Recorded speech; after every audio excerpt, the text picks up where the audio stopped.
Parisine. C'est l'heure où sur la branche on entend Philomèle ravir l'air de ses chants que la plainte entremêle, où l'amant, introduit dans un furtif séjour, fait d'éternels serments qui ne durent qu'un jour, où par ceux du zéphyr la naïade attendrie fait, en se débattant, naître la rêverie. La fleur pompe du soir la molle humidité, le ciel, d'étoiles d'or, sème l'obscurité, et cet or, réfléchi dans une onde courante, reproduit le pactole et sa richesse errante. Des nuages foncés qui bordaient l'horizon, la lune, en se levant, a franchi la prison. L'azur bruni des cieux descend sur la verdure, et nuit transparente a volé la nature. C'est l'heure où le poète y commence à régner. Dans une ombre limpide, il semble se baigner. Sous le vague endormi, chaque objet se réveille et s'éclaire des feux de sa brûlante veille. Et des astres lointains à la bénigne clarté semblent éclairer sa route à la postérité.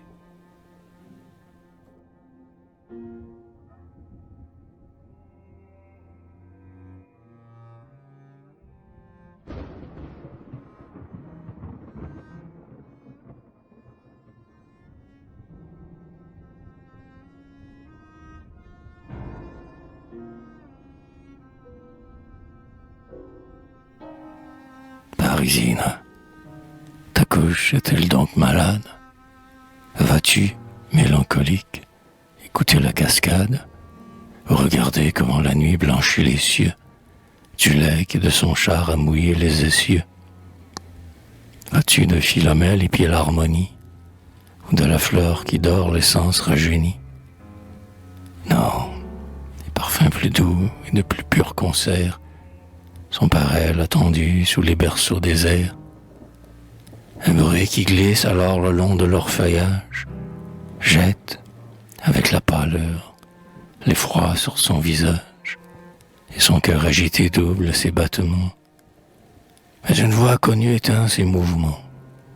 Sa pâleur se dissipe, et sa crainte s'achève, et son cœur assuré doucement se soulève. Un buisson séparait leurs pas irrésolus, mais déjà le buisson ne les sépare plus.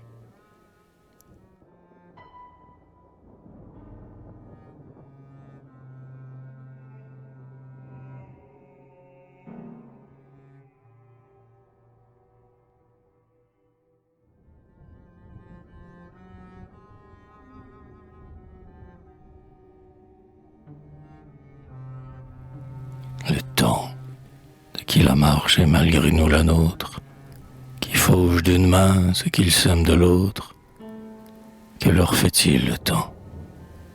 Le spectacle des cieux, du charme de se voir ne distrait point leurs yeux.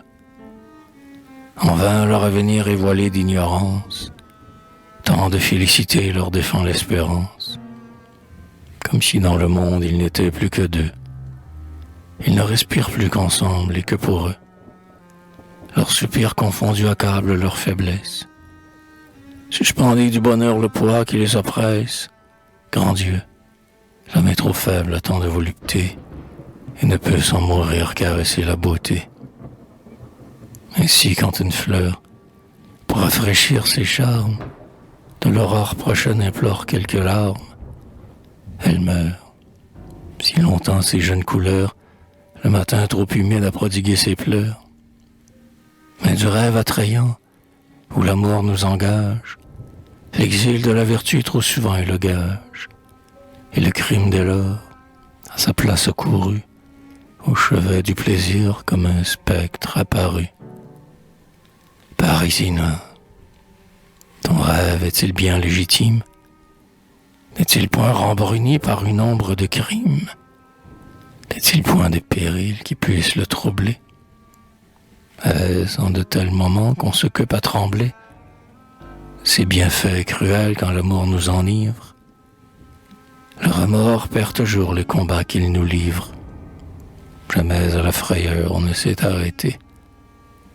On semble croire, hélas, vers l'amour emporté, quand ne le craignant pas, le péril nous évite. Puis l'heure où l'on jouit, elle passe si vite.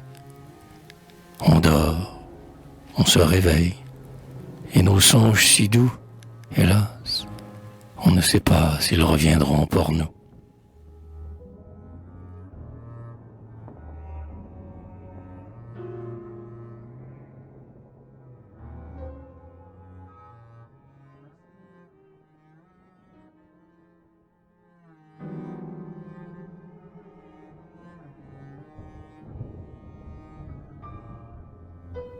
Bientôt, se dégageant d'une noirceur humide, paraîtra du matin la courrière timide.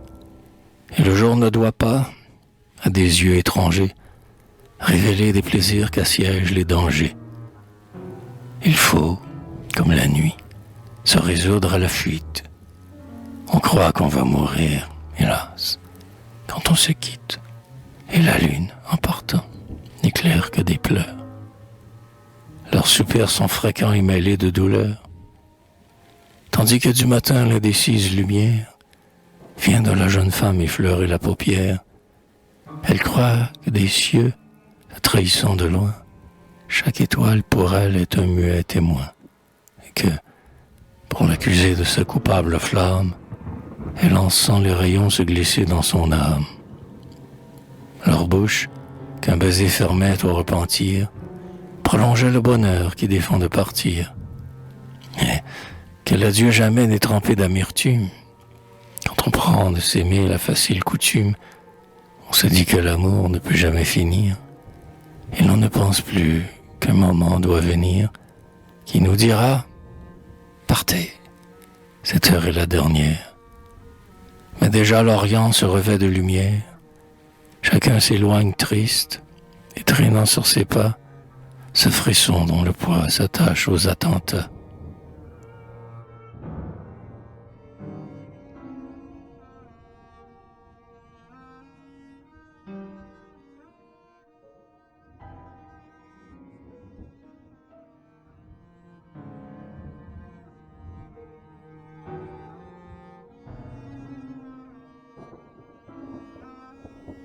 Hugo s'est retiré dans son lit qu'il tourmente, du besoin d'y trouver son adultère amante, tandis qu'elle, tremblante et lasse de plaisir, près de l'époux trompé s'endort dans les désirs. Dans un sommeil fiévreux, la repaît de mensonges, son visage rougit du trouble de ses songes, son repos inquiet ne parle que d'amour, l'amour que la pudeur n'ose invoquer le jour. Son cœur plein se débat sous le feu qui l'agite. Elle serre en ses bras son époux qui palpite, et son époux s'étonne à cet embrassement. Heureux dans sa pensée, il bénit ardemment. C'est un naïf amour qu'un songe lui révèle, et pleure en regardant celle qu'il croit fidèle.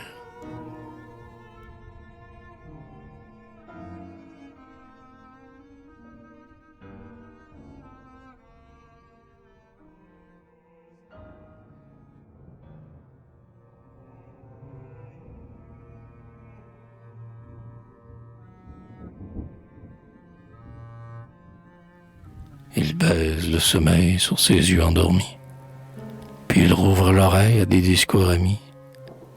Il écoute, joyeux, et soudain son front change, comme s'il entendait le clairon de l'archange.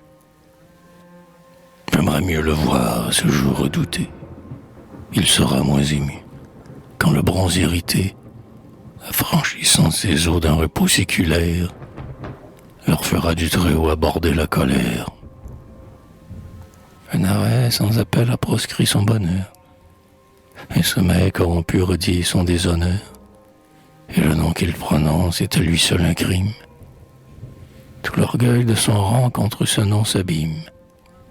C'est un écueil mortel où se heurte son cœur. Des plaines de la mer quand l'ouragan vainqueur, au sein de naufragés pousse avec violence. Le reste du vaisseau, vers lequel il s'élance, ce malheureux soudain s'enfonce et s'engloutit. Tel, au choc imprévu du nom qui retentit, se brise à Raymond la dernière espérance. A-t-on jamais connu cet excès de souffrance? Ce nom qui le terrasse est celui de son fils. Tous les genres de mort s'offrent ses esprits.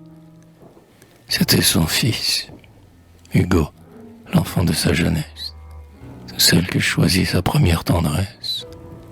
Son premier fils, Hugo, l'enfant de ses amours, quand Blanche, trop crédule au feu de ses discours, espéra pour époux, mais crut, faible vassal, qu'il pouvait orner une couche royale.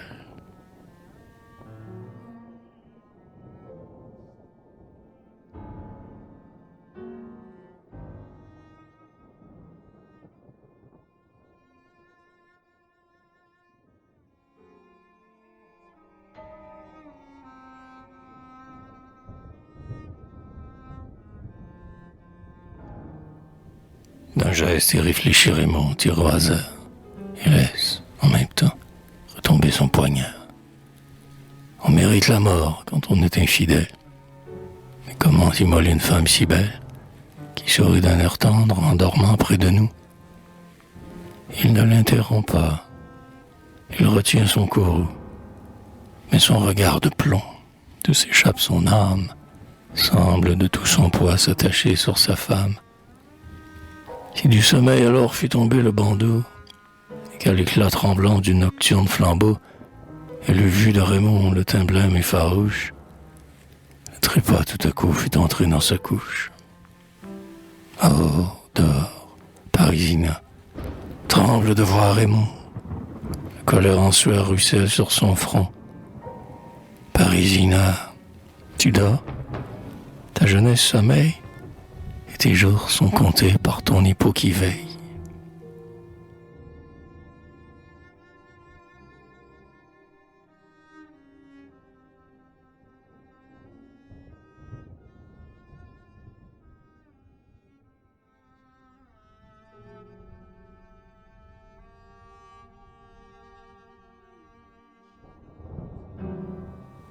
Raymond, impatient de ses chagrins nouveaux, interroge avec art la peur de ses vassaux, et s'entre-respire en leur bouche muette. Il croit ne pas savoir ce que tout lui répète. Dans le présent un crime, ou de là son malheur.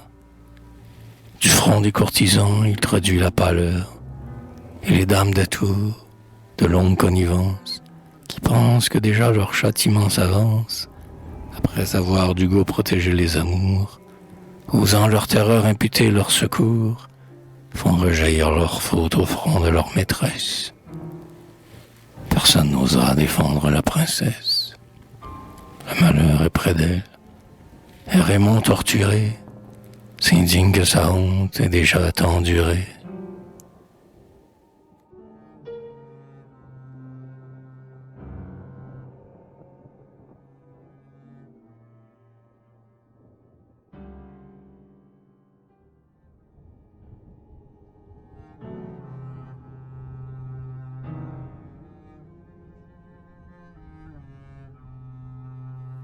Tout retard désormais ulcère sa disgrâce. Dans le palais témoin des honneurs de sa race, le prince de Ferrare est entouré de soldats, convoque sans délai l'élite des États. Le tribunal se forme, il s'assied et livide, fait amener le couple à sa justice avide. Ils sont jeunes tous deux, tristes, mais la douleur n'a point de leur beauté décoloré la fleur. Oh, que je plains les yeux qui n'auront point de larmes, voyant un chevalier dépouillé de ses armes, comme ce jeune Hugo s'avancer enchaîné, devant le trône ému d'un père consterné. Hugo, d'aucun effroi n'a la bouche avilie, et sa voix dans son cœur demeure ensevelie.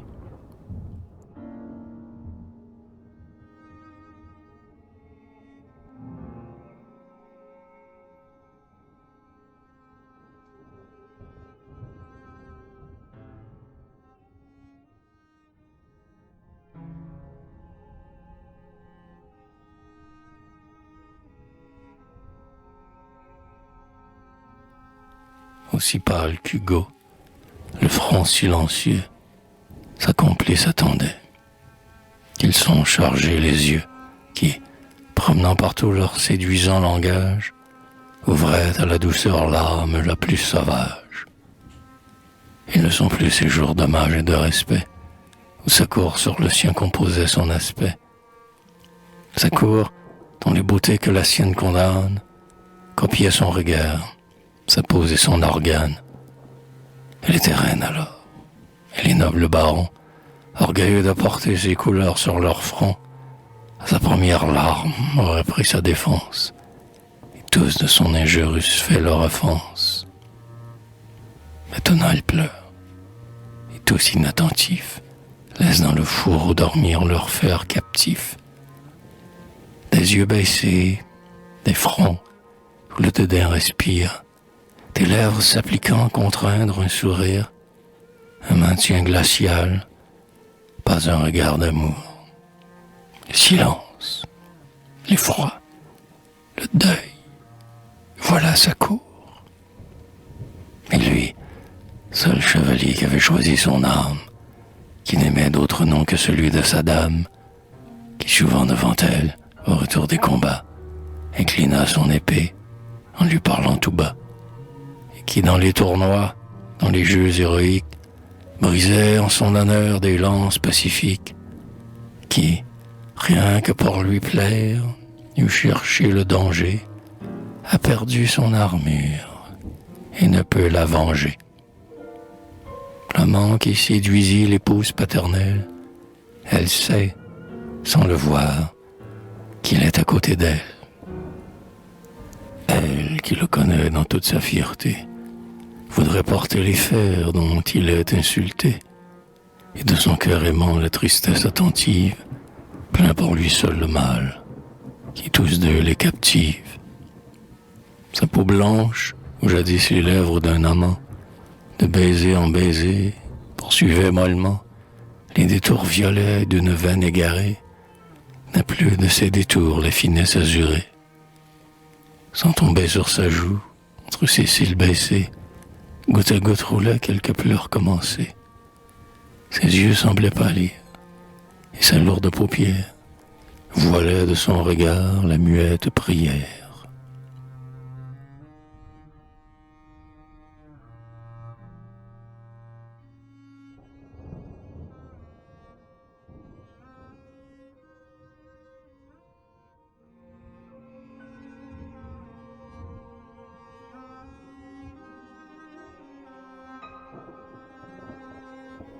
Hugo, qui sentait bien qu'elle versait des pleurs, au fond de ses pensées comprimait ses douleurs, car il sentait aussi, dans sa fière attitude, qu'il ne pouvait pleurer devant la multitude, vers celle que son sort pouvait seul consterner.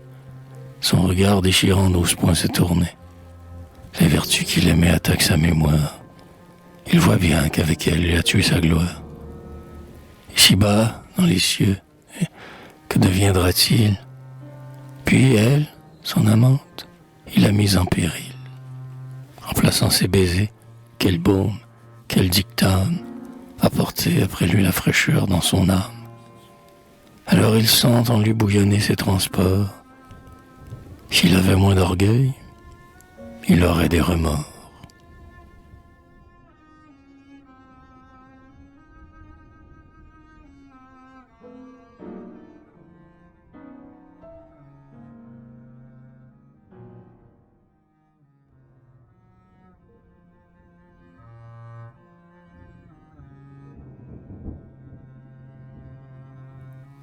Bientôt, Raymond, hier je répétais encore, je m'estime en ma femme et mon fils que j'honore.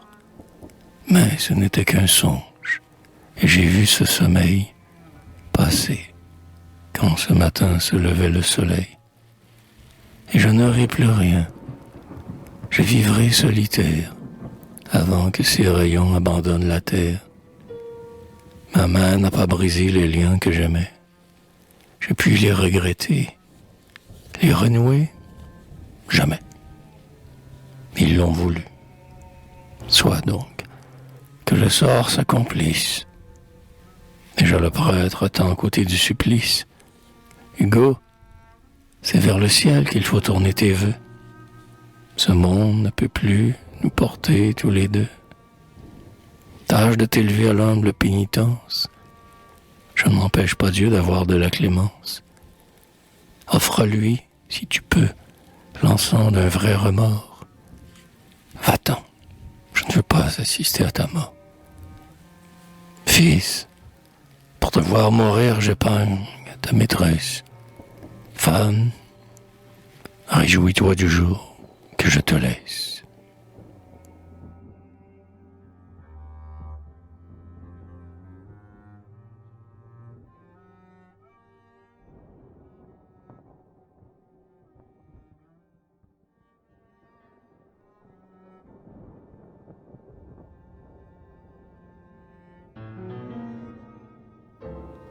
On dit qu'en achevant son courroux succomba, mais sous son manteau noir son front se déroba, car ses veines alors sur son front tressaillirent, et d'un son convulsif tout à coup se remplirent. Comme pour en ôter une ombre de chagrin, plusieurs fois sur ses yeux il repassa la main.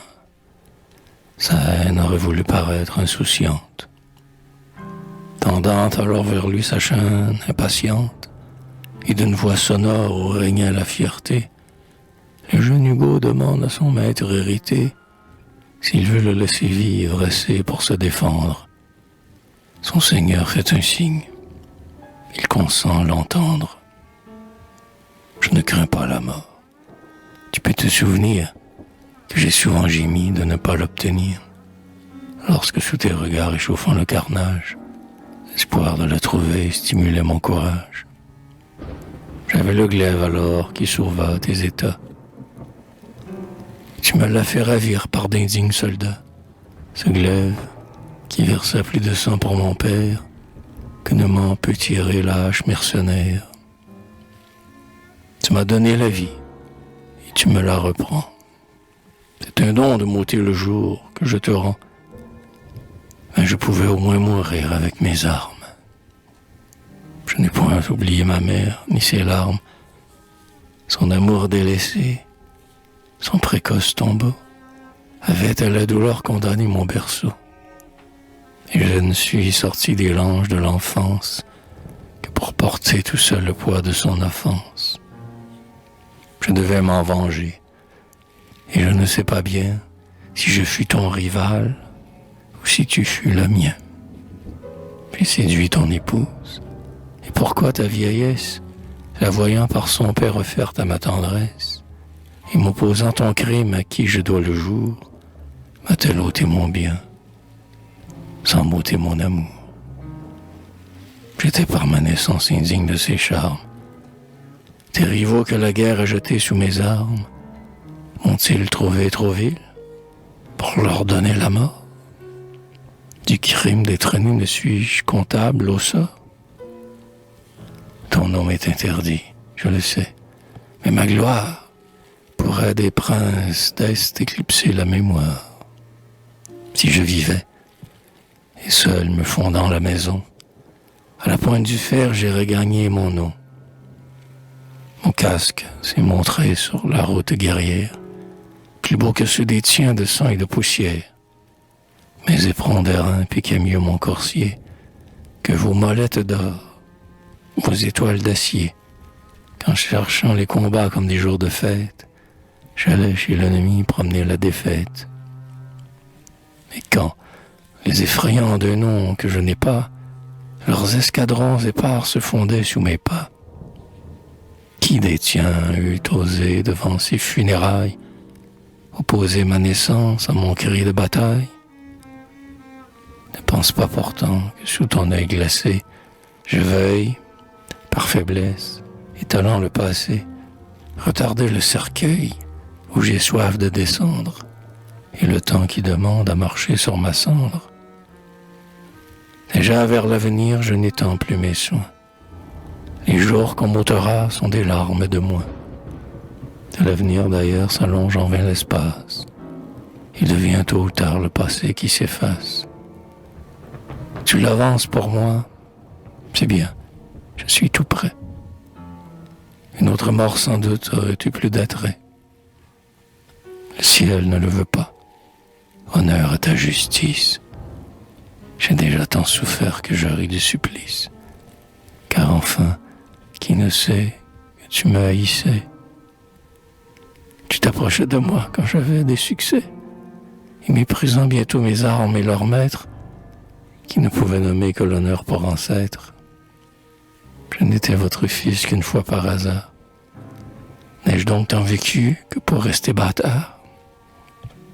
Va, je suis bien ton fils. J'ai ton âme farouche.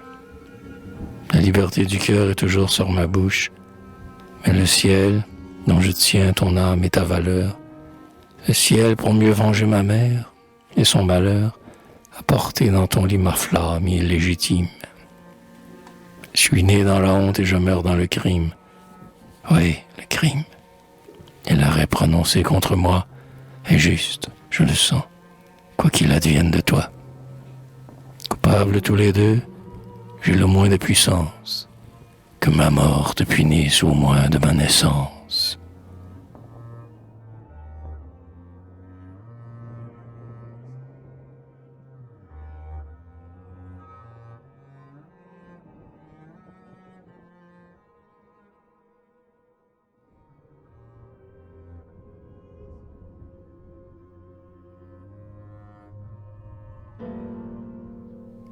Il dit, et de ses fers repliés sur ses bras, le bruit blesse en passant le cœur de ses soldats, qu'avait jadis instruit son précoce courage. De ce regret bientôt le taciturne hommage ne se détache plus de l'être infortuné, pour qui leur général vient d'être condamné.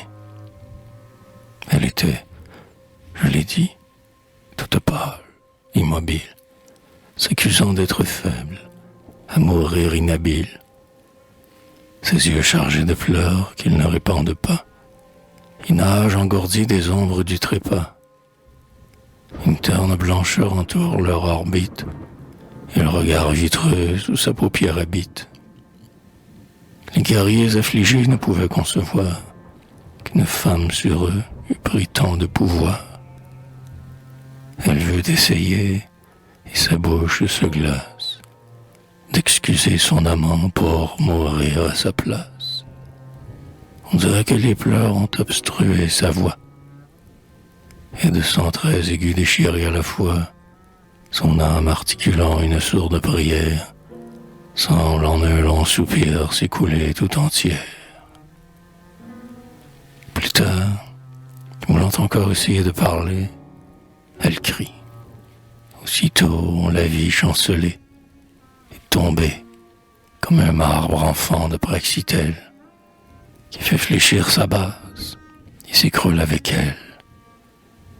À voir ses traits voilés d'une longue pâleur, on eût dit qu'à la vie empruntant la douleur, l'épouse de Raymond, à niobé semblable, expiait sous la pierre un sentiment coupable. Pourtant elle vivait. Hélas, trop peu de temps. Cette espèce de mort a suspendu ses sens. De rêves douloureux, une suite incertaine, de son cerveau brisé ne s'échappe qu'à peine. Tel un arc amolli par un ciel pluvieux, semble amollir les traits qui demandaient les cieux. Sa raison laisse fuir le passé qui s'efface. L'avenir est pour elle un vaste et sombre espace, qui d'un rayon perfide éclairé par hasard, en laisse le spectacle effrayer son regard. Tel est dans un désert, surpris par les ténèbres, un voyageur en proie à des pensées funèbres. Si des vapeurs du sol à phosphore léger, d'un abîme à ses pas révèlent le danger, il s'arrête, et longtemps un œil pusillanime, en rentrant dans la nuit, se souvient de l'abîme. Elle sent sur son cœur s'appuyer lourdement, un poids dont il ne peut repousser le tourment. Sent-elle que ce poids, c'est le crime et la honte? Elle sait bien qu'au ciel, elle doit rendre compte qu'avant qu'elle ne meure, un autre doit mourir. Mais qui? Son cœur s'oublie. Elle se sent souffrir. Elle n'est pas cependant certaine qu'elle existe. Est-ce la terre encore qui sous ses pieds résiste? Au-dessus de sa tête, est-ce toujours le ciel? Et quels sont ces regards qui distillent le fiel? Elle qui, dans ses jours de bonheur et d'empire, n'a jamais à ses yeux vu que des yeux sourire. Tout était discordant, confus dans son esprit. Sans tristesse, elle pleure, et sans joie, elle rit. Un délire assidu la meut et la dirige. On dirait que d'un songe écartant le vertige, son âme se débat comme un affreux sommeil. Puisse-t-elle lutter sans hâter son réveil?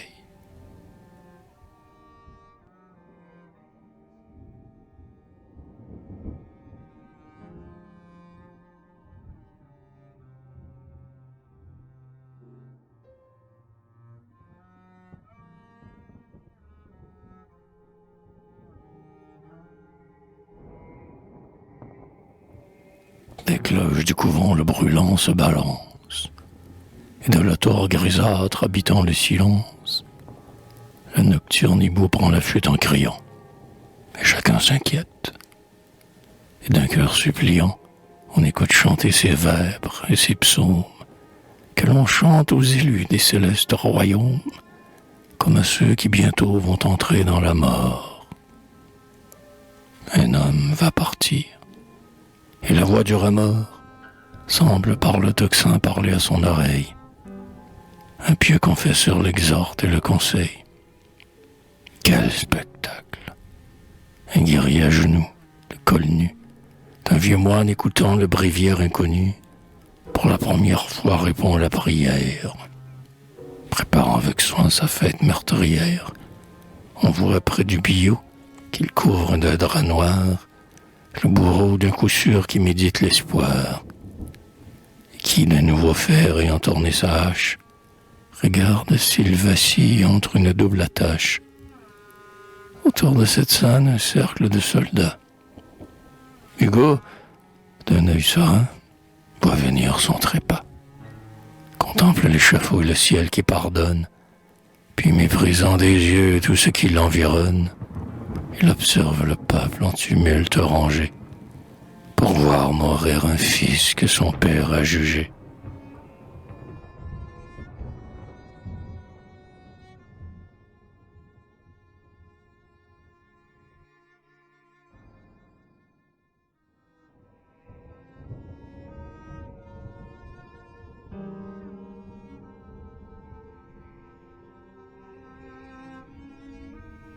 C'était l'heure agréable où le jour qui décline ramène la fraîcheur de la brise marine, où l'on respire en paix. C'était un soir d'été. Le soleil semblait fuir avec rapidité, et prêt à se cacher, le soleil qui peut-être, dans ce funeste jour n'aurait pas dû paraître, éclaira tout à coup d'un rayon solennel le front humilié du jeune criminel. Au moment où le ciel, commuant sa sentence, admettait du guerrier la noble pénitence, la lumière effleura ses boucles de cheveux, et la hache levée en réfléchit les feux. De l'équité de Dieu cette lueur complice, ainsi montre le crime au glaive du supplice, et le cœur le plus dur en fut glacé d'horreur. Tels les peuples jadis croyaient dans leur terreur, que, des décrets du ciel et chevaliers ministres, se levait la comète, et que l'astre sinistre, comme le sceau divin des réprobations, sur la tête des rois balançait ses rayons.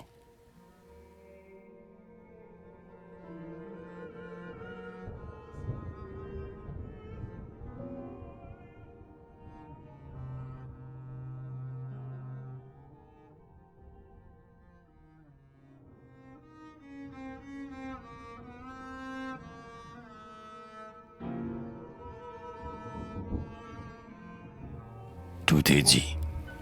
Il est temps que l'arrêt s'exécute. Ces heures vont passer à leur dernière minute. Ces crimes sont absous.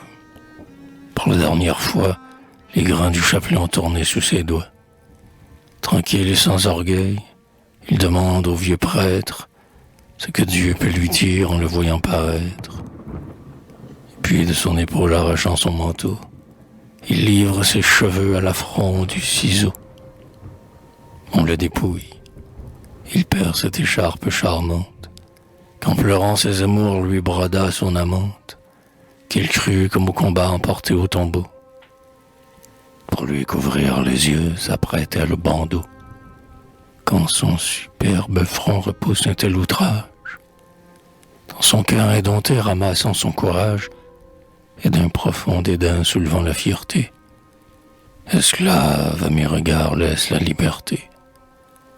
Le crime est une dette, un peu de sang la quitte.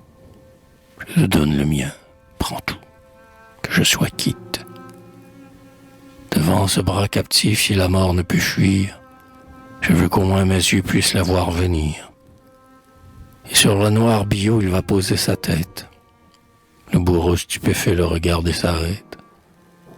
Allons, frappe. Et vers lui le bourreau se courba.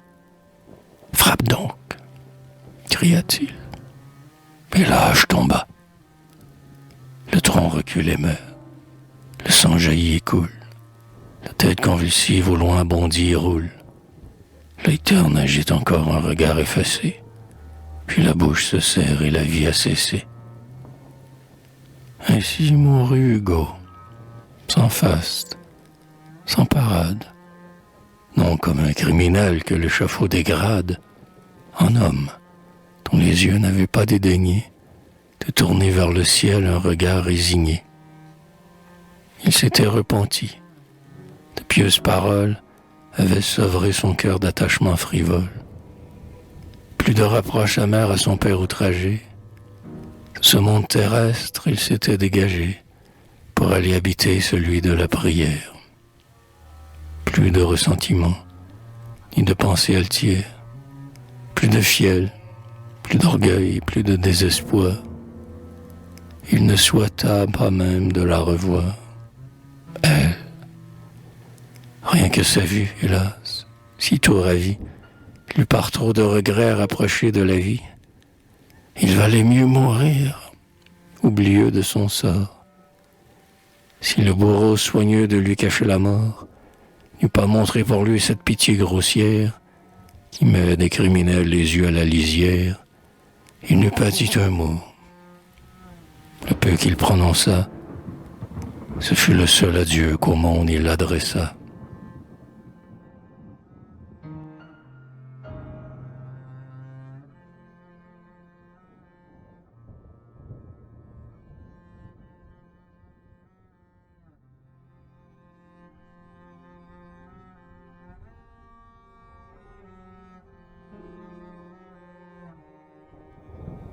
Muet comme celui dont les lèvres glacées, sous le sceau de la mort, sont à peine fixées, les spectateurs d'abord n'osaient pas respirer.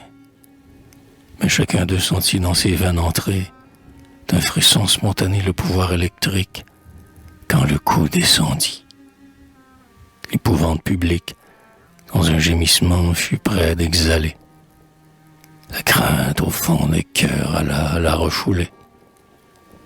Et rien n'interrompit dans sa course sanglante le retentissement de la hache tremblante, qu'un cri terrible et long, un lamentable cri. Au bord du froid berceau de son enfant chéri, une mère n'a pas cet accent de détresse. Un homme qui, rêvant la mort de sa maîtresse, la verrait en sursaut s'accomplir sous ses yeux, ne pourrait pas jeter d'autres cris vers les cieux. C'est celui d'une femme, et jamais âme humaine n'eut d'accent plus poignant pour révéler sa peine. Il semblait s'élancer du palais de Raymond, cependant nul tumulte à ce cri n'y répond. Derrière les vitraux de la longue fenêtre, personne ne vit rien passer et disparaître, et chacun souhaita, croyant y compatir, que ce gémissement fut un dernier soupir.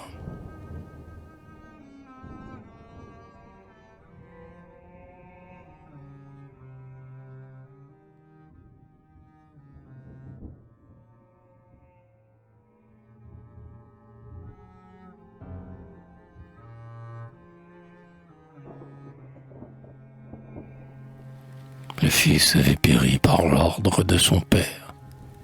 Pour la cour de Raymond, plus de moments prospères. Parisina, ce nom par un époux maudit, jamais depuis Hugo, la cour ne l'entendit. Du palais opulent, au long silence en proie, Hugo par son supplice a fait taire la joie. Et les sombres jardins, par l'amour déserté, n'offrent que son absence aux esprits attristés.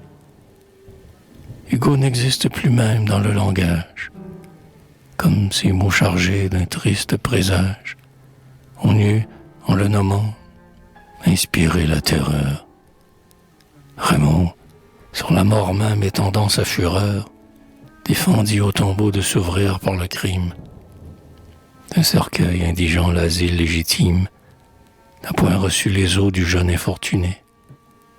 Aux insectes de l'air son corps abandonné fut perdu dans ces lieux d'ignoble sépulture où cherche le vautour sa putride pâture. Quant à Parisina, nul monument de mort n'a révélé l'asile où sa dépouille dort. Rien n'a fait découvrir ce qu'elle est devenue. Aussi bien que son sort, sa tombe est inconnue. A-t-elle au fond d'un cloître, expiant ses amours, du ciel par ses remords mérité les secours, et sa coupable flamme a-t-elle été bannie par la rigueur du jeûne ou la sainte insomnie? Le fer ou le poison a-t-il vengé l'hymen? Le ciel n'aurait-il pas, moins que nous inhumains, brisé ce faible corps au moment du supplice, qui n'était destiné qu'à son jeune complice? Quoi qu'il en soit, sans doute, elle a dans les douleurs vu s'achever des jours commencés dans les pleurs.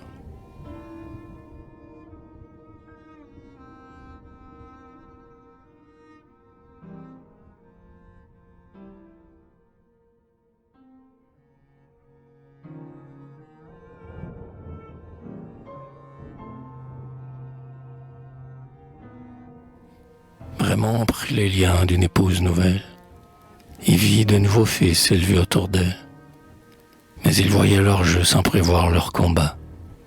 Le glaive et le coursier ne les connaissaient pas, comme ce jeune fils dont il punit la flamme.